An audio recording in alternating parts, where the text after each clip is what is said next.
ನಮಸ್ಕಾರ. ನಾನು Maruti, psychologist, hypnotherapist and NLP practitioner. ಇವತ್ತಿನ ವಿಡಿಯೋದ ವಿಚಾರ ಏನು ಅಂತ ಹೇಳಿದರೆ ಓವರ್ ಥಿಂಕಿಂಗ್ ಅಂತ ಹೇಳಿ ನಾವು ಯಾವಾಗ ಕನ್ಸಿಡರ್ ಮಾಡಬಹುದು?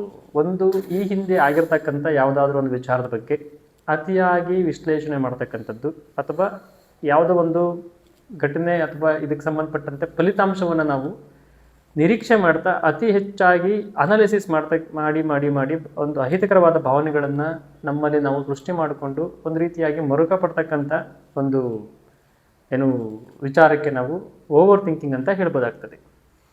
ಹಾಗಿದ್ರೆ ಹೆಚ್ಚಾಗಿ ಓವರ್ ಥಿಂಕಿಂಗ್ ಬಗ್ಗೆ ಮಾತಾಡೋದಕ್ಕಿಂತ ಈಗ ಓವರ್ ಥಿಂಕಿಂಗ್ ಆಗ್ತಾ ಇದೆ ನಮ್ಮಲ್ಲಿ ಅಂತ ಹೇಳಿದಾಗ ನಾವು ಅದರಿಂದ ಹೊರಗಡೆ ಹೇಗೆ ಬರಬಹುದು ಅನ್ನೋದ್ರ ಕಡೆ ನಾನು ಒಂದಷ್ಟು ಟಿಪ್ಸನ್ನು ಕೊಡ್ತಾ ಹೋಗ್ತೀನಿ ಈ ವಿಡಿಯೋ ಮುಖಾಂತರ. ಇಲ್ಲಿ ನಾವು ಅರ್ಥ ಮಾಡ್ಕೊಳ್ಬೇಕಾಗಿರೋದು ಏನು ಅಂತ ಹೇಳಿದರೆ, ಈಗ ನಿಮ್ಮಲ್ಲಿ ಸುತ್ತ ಒಂದು 10 ಜನ ಬೇಕಾದ್ರೆ ನೀವು ಪ್ರಾಕ್ಟಿಕಲ್ ಆಗಿ ಸರ್ವೆ ಮಾಡಿ ನೋಡಿ. ನೀವು ಯಾರನ್ನಾದರೂ ಕರೆದು ನಿನ್ನ ಜೀವನದಲ್ಲಿ ನೀನು ಮರೆಯೋಕ್ಕೆ ಆಗದೇ ಇರತಕ್ಕಂಥ ಘಟನೆ ಯಾವುದು ಅಂತ ಕೇಳಿದಾಗ ಸಾಮಾನ್ಯ 10ರಲ್ಲಿ ನಿಮಗೆ 8ರಿಂದ 9 ಜನ ಯಾವುದಾದ್ರೂ ಒಂದು ನೆಗೆಟಿವ್ ಘಟನೆನೇ ಹೇಳ್ತಾರೆ. ಅಂದರೆ ಯಾರೋ ತೀರಿ ಹೋಗಿದ್ದು, ಅಥವಾ ಏನಾದರೂ ಲಾಸ್ ಆಗಿದ್ದು, ಅಥವಾ ಕೆಲಸ ಕಳ್ಕೊಂಡಿದ್ದ ವಿಚಾರವಾಗಿ, ಅಥವಾ ವಿದ್ಯಾಭ್ಯಾಸದಲ್ಲಿ ಫೇಲ್ ಆಗಿರುವಂಥ ವಿಚಾರವಾಗಿ ಈ ರೀತಿಯಾದ ಘಟನೆಗಳನ್ನು ನನ್ನ ಜೀವನದಲ್ಲಿ ಮರೆಯೋಕ್ಕೆ ಆಗದೇ ಇರತಕ್ಕಂಥದ್ದು ಅಂತ ನಿಮ್ಮ ಮುಂದೆ ಹೇಳ್ತಾರೆ. ಹಾಗಿದ್ದಾಗ ಅಂಥ ವ್ಯಕ್ತಿಗಳ ಜೀವನದಲ್ಲಿ ಯಾವುದೂ ಕೂಡ ಒಂದು ಖುಷಿ ಕೊಡ್ತಕ್ಕಂಥ ವಿಚಾರಗಳನ್ನು ಮರೆಯೋಕ್ಕೆ ಆಗದೇ ಇರತಕ್ಕಂಥ ಘಟನೆಗಳು ನಡೆದೇ ಇರ್ತವ, ಖಂಡಿತವಾಗಿಯೂ ನಡೆದಿರ್ತದೆ. ಆದರೆ ಇವರು ಅದನ್ನು ಸಾಮಾನ್ಯವಾಗಿ ನೆನಪಲ್ಲಿಟ್ಕೊಳ್ತಕ್ಕಂಥದ್ದು ಯಾವುದು ನಮಗೆ ದುಃಖ ಬರೆಸಿರ್ತದೆ ಅಥವಾ ಯಾವುದು ನಮಗೆ ಒಂದು ರೀತಿಯಾಗಿ ಅಹಿತಕರವಾದದ್ದನ್ನು ಉಂಟು ಮಾಡಿರ್ತದೆ, ಈ ಘಟನೆಗಳನ್ನು ಮರೆಯೋದಕ್ಕೆ ಆಗದೇ ಇರತಕ್ಕಂಥ ಘಟನೆಗಳು ಅಂತ ಹೇಳಿ ಅದನ್ನು ಮೇಲಿಂದ ಮೇಲೆ ನೆನಪು ಮಾಡಿಕೊಂಡು ಜೀವಂತವಾಗಿ ಇರಿಸೋ ಪ್ರಯತ್ನವನ್ನು ಮಾಡ್ತಾರೆ. ಯಾಕೆ ಈ ರೀತಿ ಆಗ್ತದೆ ಮನುಷ್ಯನ ಜೀವನದಲ್ಲಿ ಅಂತ ಹೇಳಿದರೆ, ನಮ್ಮ ವಿಕಾಸವನ್ನು, ಒಂದು ಇವ್ಯಾಲ್ಯೂಷನ್ನ ನಾವು ಒಂದು ಸ್ವಲ್ಪ ಹಿಂದೆ ಹೋಗಿ ನೋಡ್ತು ಅಂತ ಹೇಳಿದರೆ ಒಂದು ಸರ್ವೈವಲ್ ಇನ್ಸ್ಟಿಂಕ್ಟ್ ಅಂತ ಹೇಳ್ತೀವಿ.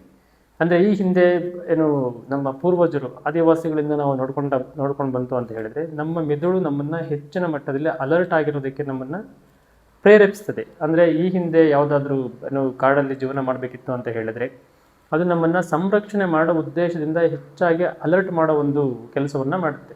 ಅಂದರೆ ಯಾವುದಾದ್ರೂ ಪ್ರಾಣಿಗಳು ಬಂತು ಅಂತ ಹೇಳಿದರೆ, ಅಥವಾ ಇನ್ನೇನೋ ಒಂದು ಅನಾಹುತಗಳನ್ನು ನಿರೀಕ್ಷೆ ಮಾಡಿ ಅದರಿಂದ ಹೇಗೆ ಪಾರಾಗಬೇಕು ಅನ್ನೋದನ್ನು ಹೆಚ್ಚಾಗಿ ಮೊದಲಿಂದ ಪ್ರಾಕ್ಟೀಸ್ ಮಾಡ್ತಾ ಬಂದಿರೋದ್ರಿಂದ ತಲೆತಲಾಂತರಗಳಿಂದ ಅದು ನಮ್ಮಲ್ಲಿ ಯಾವುದಾದ್ರೂ ಅನಾಹುತಗಳನ್ನು ನಿರೀಕ್ಷೆ ಮಾಡಿ, ಅಥವಾ ಯಾವುದಾದ್ರೂ ಕೆಟ್ಟದ್ದು ಆಗಬಹುದು ಅನ್ನೋದನ್ನು ನಿರೀಕ್ಷೆ ಮಾಡಿ, ಅಥವಾ ಈ ಹಿಂದೆ ಕೆಟ್ಟದ್ದಾಗಿದ್ದನ್ನು ಹೆಚ್ಚಾಗಿ ನೆನಪಲ್ಲಿ ಇಟ್ಕೊಳ್ತಕ್ಕಂಥ ಒಂದು ಪ್ರವೃತ್ತಿ ನಮ್ಮ ಮೆದುಳಿಗೆ ಅದು ಟ್ರೈನ್ ಆಗಿರ್ತದೆ. ಹಾಗಿದ್ದರೆ ಇದು ಹೆಚ್ಚಿನ ಮಟ್ಟದಲ್ಲಿದ್ದಾಗ ನಮಗೆ ನಿಜಕ್ಕೂ ಕೂಡ ಒಂದು ರೀತಿಯಾದ ಸಮಸ್ಯೆ. ಅದು ಒಂದು ನಮಗೆ ಎಚ್ಚರಿಕೆ ಗಂಟೆ ಕೊಡೋ ರೀತಿಯಾಗಿ, ಅಥವಾ ನಾವು ಕೆಲವೊಂದು ಪ್ರಿಕಾಷನ್ಸ್ ಅಥವಾ ಮುಂಜಾಗ್ರತಾ ಕ್ರಮಗಳನ್ನು ತೆಗೆದುಕೊಳ್ಳೋದು ಅಷ್ಟರ ಮಟ್ಟಿಗೆ ಮಾತ್ರ ಇತ್ತು ಅಂತ ಹೇಳಿದರೆ ಅದು ಖಂಡಿತ ಪಾಸಿಟಿವ್, ನಿಜ. ಆದರೆ ಇತ್ತೀಚಿನ ದಿನಗಳಲ್ಲಿ ನೀವು ಯಾವುದೇ ಯುವ ಜನಾಂಗವನ್ನಾದರೂ ನೋಡಿ, ಅಥವಾ ಒಂದು ರೀತಿ ಒಂದು ಹಂತದ ವಯೋಮಾನದವರನ್ನು ನೋಡಿದ್ರೂ ಕೂಡ, ವಯಸ್ಸಾದವರನ್ನು ನೋಡಿದ್ರೂ ಕೂಡ ಹೆಚ್ಚಾಗಿ ಓವರ್ ಥಿಂಕಿಂದ ಬಳಲ್ತಾ ಇರತಕ್ಕಂಥ ಸಂಖ್ಯೆಗಳು ಹೆಚ್ಚಿದೆ. ಹಾಗಿದ್ದರೆ ಇದರಿಂದ ಹೊರಗಡೆ ಬರಬೇಕು ಅಂತ ಹೇಳಿದರೆ ನಾನಿವತ್ತು ನಿಮಗೆ ಒಂದು 2ರಿಂದ 3 ಟಿಪ್ಸನ್ನು ಹೇಳ್ಕೊಡೋ ಪ್ರಯತ್ನ ಮಾಡ್ತೀನಿ. ಅದನ್ನು ನೀವು ಪ್ರಾಕ್ಟಿಕಲ್ ಆಗಿ ಮಾಡ್ಬೋದು. ಉದಾಹರಣೆಗೆ ಯಾವುದಾದ್ರೂ ಒಂದು ನಿಮಗೆ ಈ ಹಿಂದೆ ನಡೆದಿರ್ತದೆ ಘಟನೆ, ನಿಮಗೆ ಯಾರಾದರೂ ಬೈದಿರ್ತಕ್ಕಂಥ ವಿಚಾರ ಆಗಿರಬಹುದು, ಅಥವಾ ನಿಮ್ಮಿಂದ ಯಾವುದಾದ್ರೂ ಒಂದು ಮಿಸ್ಟೇಕ್ ಆಗಿರ್ತಕ್ಕಂಥ ವಿಚಾರ ಇರ್ತದೆ. ಅದು ನಿಮಗೆ ಏನಾಗ್ತದೆ, ಗ್ರೈಂಡ್ ಆಗೋದಕ್ಕೆ ನಿಮ್ಮ ಯೋಚನೆಗಳಲ್ಲಿ ಪದೇ ಬಂದು ನಿಮಗೆ ಒಂದು ರೀತಿ ಮುಜುಗರವನ್ನು ಉಂಟು ಮಾಡ್ತಕ್ಕಂಥದ್ದು, ಅಥವಾ ನಿಮ್ಮ ಆತ್ಮವಿಶ್ವಾಸವನ್ನು ಕಡಿಮೆ ಮಾಡ್ತಕ್ಕಂಥ ಒಂದು ಕೆಲಸವನ್ನು ಅದು ಮಾಡ್ತಾ ಇರ್ತದೆ. ಅಥವಾ ನಿಮಗೆ ಒಂದು ರೀತಿ ದುಃಖ ಬರೆಸ್ತಕ್ಕಂಥ ಅಥವಾ ಬೇಜಾರನ್ನ ಉಂಟು ಮಾಡ್ತಕ್ಕಂಥ ಭಾವನೆಗಳನ್ನು ನಿಮ್ಮಲ್ಲಿ ಸೃಷ್ಟಿ ಮಾಡ್ತಾ ಬರ್ತಾ ಇರ್ತದೆ. ಇಂಥ ಸಂದರ್ಭದಲ್ಲಿ ಏನು ಮಾಡಬಹುದು? ಮೊದಲನೇ ಬಾರಿಗೆ ನೀವು, ಅಥವಾ ಪಾಯಿಂಟ್ ನಂಬರ್ 1 ಏನು ಅಂತ ಹೇಳಿದರೆ, ಮೊದಲಿಗೆ ನೀವು ಯಾವ ರೀತಿಯಾದ ಘಟನೆ ಅಥವಾ ಯಾವ ವಿಚಾರ ನಿಮಗೆ ಮೇಲಿಂದ ಮೇಲೆ ನಿಮಗೆ ಗಮನಕ್ಕೆ ಬರ್ತಾ ಇದೆ, ಅಥವಾ ಓವರ್ ಥಿಂಕಿಂಗ್ಗೆ ಕಾರಣ ಆಗಿರ್ತಕ್ಕಂಥ ಘಟನೆ ಯಾವುದು ಅನ್ನೋದನ್ನು ಮೊದಲಿಗೆ ನೀವು ಐಡೆಂಟಿಫೈ ಮಾಡಬೇಕಾಗ್ತದೆ. ಅದನ್ನು ನೀವು ಐಡೆಂಟಿಫೈ ಮಾಡೋದಕ್ಕೆ ನೀವು ಆಯಿತು, ಅಥವಾ ಐಡೆಂಟಿಫೈ ಮಾಡೋದನ್ನು ನೀವು ಕಲ್ತ್ಕೊಂಡಿದ್ದೀರಾ ಅಂತ ಹೇಳಿದರೆ ಅಲ್ಲಿಗೆ ಒಂದು 50% ನಿಮಗೆ ಸಮಸ್ಯೆಯಿಂದ ಹೊರಗಡೆ ಬಂದಿದ್ದೀರಾ ಅಂತ ಅರ್ಥ. ಈಗ ನೀವು ಅದನ್ನು ಐಡೆಂಟಿಫೈ ಮಾಡಿದ್ದೀರಾ ಅಂತ ಹೇಳಿದರೆ, ಮೊದಲಿಗೆ ಆ ಆಲೋಚನೆ ಬಂದಾಗ ನಾಟ್ ನೌ, ಅಂದರೆ ಈಗ ಬೇಡ, ಈಗ ನಾನು ಈ ಯೋಚನೆ ಮಾಡೋದಿಲ್ಲ, ರಾತ್ರಿ 8 ಗಂಟೆ ನಂತರ ನಾನು ಈ ಯೋಚನೆ ಮಾಡ್ತೀನಿ ಅಂತ ಒಂದು ಪೋಸ್ಟ್ಪೋನ್ ಮಾಡಿ, ಅಥವಾ ನಿರ್ದಿಷ್ಟವಾದ ಸಮಯ ಹೇಳೋ ಅವಶ್ಯಕತೆ ಕೂಡ ಇಲ್ಲ. ಈಗ ಅಲ್ಲ, ಅಂದರೆ ಇಟ್ ಮೀನ್ಸ್ ನಾಟ್ ನೌ, ಈಗ ನಾನು ಈ ಯೋಚನೆ ಮಾಡೋದಿಲ್ಲ ಅಂತ ನೀವು ಅದನ್ನು ನಿಮ್ಮ ಮನಸ್ಸಲ್ಲಿ ಹೇಳ್ಕೊಳ್ಳಿ. ಅದು ಆಟೋಮೆಟಿಕ್ಕಾಗಿ ಒಂದು ರೀತಿ ಹೇಗೆ ಆ ಆಲೋಚನೆ ಬಂತು ಹಾಗೆಯೇ ಅದು ಮುಂದಕ್ಕೆ ಪಾಸ್ ಆಗ್ತದೆ. ಸೊ ಆಗ ನೀವು ನಿಧಾನಕ್ಕೆ ನಿಮ್ಮ ದೇಹದಲ್ಲಿ ಆಗ್ತಕ್ಕಂಥ ಬದಲಾವಣೆಗಳನ್ನು ಗಮನ ಹರಿಸಿ. ಅಂದರೆ ನಾನು ಈ ಹಿಂದೆ ಆತಂಕ ವಿಚಾರಕ್ಕೆ ಸಂಬಂಧಪಟ್ಟಂತೆ ಆ ವಿಡಿಯೋದಲ್ಲಿ ಕೆಲವೊಂದಷ್ಟು ರಿಲ್ಯಾಕ್ಸೇಷನ್ ಟೆಕ್ನಿಕ್ನ ಹೇಳ್ಕೊಟ್ಟಿದ್ದೀನಿ. ನೀವು ಸ್ವಲ್ಪ ಹಿಂದೆ ಹೋಗಿ ನೋಡಿದ್ರೆ ನಿಮ್ಮ ಗಮನಕ್ಕೆ ಬರ್ತದೆ. ಸೊ ಈಗಲ್ಲ, ಅಥವಾ ಇಟ್ ಮೀನ್ಸ್ ನಾಟ್ ನವ್ ಅಂತ ಹೇಳಿಬಿಟ್ಟು ನಿಧಾನವಾಗಿ ನೀವು ದೀರ್ಘ ಉಸಿರಾಟ ಮಾಡೋ ಪ್ರಯತ್ನ ಮಾಡಿ. ಮತ್ತು ನೀವು ದೀರ್ಘ ಉಸಿರಾಟ ಮಾಡಬೇಕಾದಾಗ ನಿಮ್ಮ ಉಸಿರಿನ ಮೇಲೆ ನಿಮ್ಮ ಗಮನವನ್ನು ಕೇಂದ್ರೀಕರಣ ಮಾಡಿ. ಎರಡನೇ ಟಿಪ್ಸ್ ಏನು ಅಂತ ಹೇಳಿದರೆ, ಇಲ್ಲಿ ನೀವು ಸಂಪೂರ್ಣವಾಗಿ ನಿಮ್ಮ ಪಾದಗಳನ್ನು ನೆಲಕ್ಕೆ ಸ್ಪರ್ಶ ಮಾಡಿ. ಆ ಸ್ಪರ್ಶವನ್ನು ನೀವು ಅನುಭವಿಸಿ. ನಿಮ್ಮ ಪಾದ ನೆಲಕ್ಕೆ ಸ್ಪರ್ಶ ಆಗಿರತಕ್ಕಂಥದ್ದನ್ನು ನೀವು ಕೂತ್ಕೊಂಡಾದರೂ ಮಾಡ್ಬೋದು ಇದನ್ನು, ಅಥವಾ ನಿಂತ್ಕೊಂಡಾದರೂ ಮಾಡ್ಬೋದು. ಸೊ ನಿಮಗೆ ನೀವೇ ಹೇಳಿಕೊಳ್ಳಿ, ನಾನು ಸುರಕ್ಷಿತವಾಗಿದ್ದೀನಿ. ಸೊ ನೆಲಕ್ಕೆ ನಿಮ್ಮ ಪಾದಗಳು ಸ್ಪರ್ಶ ಆಗಿರೋದ್ರ ಅನುಭವವನ್ನು ನೀವು ಗಮನಕ್ಕೆ ತೆಗೆದುಕೊಳ್ಳಿ. ತದನಂತರ ನಾನು ಸುರಕ್ಷಿತವಾಗಿದ್ದೀನಿ, ನಾನು ಈ ವಾಸ್ತವದ ಬಗ್ಗೆ ಮಾತ್ರ ಯೋಚನೆ ಮಾಡ್ತೀನಿ ಅನ್ನೋದನ್ನು ನಿಮಗೆ ನೀವೇ ಹೇಳ್ಕೊಳ್ಳಿ.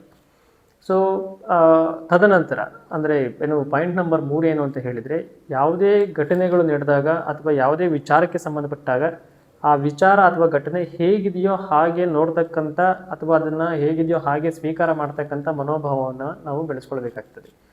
ಕೆಲವ್ರನ್ನ ಅಬ್ಸರ್ವ್ ಮಾಡಿ ನೋಡಿ, ಅಥವಾ ಕೆಲವು ಸಲ ನಿಮಗೆ ಇದು ಅಪ್ಲೈ ಆಗ್ಬೋದು. ನೀವು ನೋಡಿ, ಅವನ ಮುಖ ನೋಡಿದ ತಕ್ಷಣ ನನಗೆ ಗೊತ್ತಾಗ್ತದೆ. ಕೆಲವರು ಮಾತಾಡ್ತಾರೆ ಅದನ್ನು, ಅವ್ರ ಮುಖ ನೋಡಿದ ತಕ್ಷಣ ಇವ್ರಿಗೆ ಏನು ಗೊತ್ತಾಗ್ತದೆ. ಸೊ ಇವರ ಯೋಚನೆಗಳು ಏನಿದೆ ಅದು ರಿಫ್ಲೆಕ್ಟ್ ಆಗ್ತದೆ, ಬಿಟ್ಟರೆ ಅವನ ಮುಖದಲ್ಲಿ ಏನಿದೆ ಅದು ಗೊತ್ತಾಗೋದಿಲ್ಲ. ಅಥವಾ ಅವನು ಅದಕ್ಕೆ ಹಾಗೆ ಮಾತಾಡ್ದ. ಸೊ ಇದನ್ನು ನೀವು ಹೆಚ್ಚಾಗಿ ನೀವು ವಿಶ್ಲೇಷಣೆ ಮಾಡ್ತಾ ಇತ್ತು ಅಂತ ಹೇಳಿದ್ರೆ, ನೀವು ಇಲ್ಲದೇ ಇರತಕ್ಕಂಥ ವಿಚಾರಗಳನ್ನು ಕಾಗ್ನಿಟಿವ್ ಡಿಸ್ಟಾರ್ಷನ್ಸ್ ಅಂತ ಹೇಳ್ತೀವಿ ಇದಕ್ಕೆ.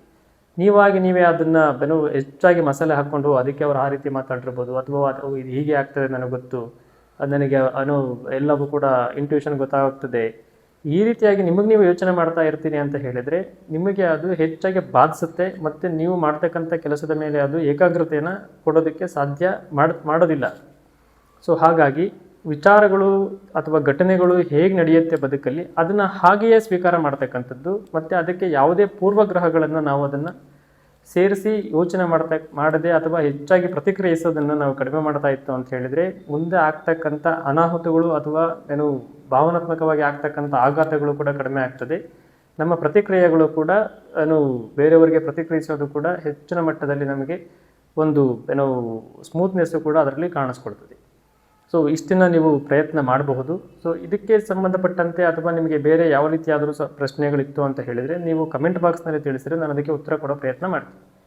Thank you.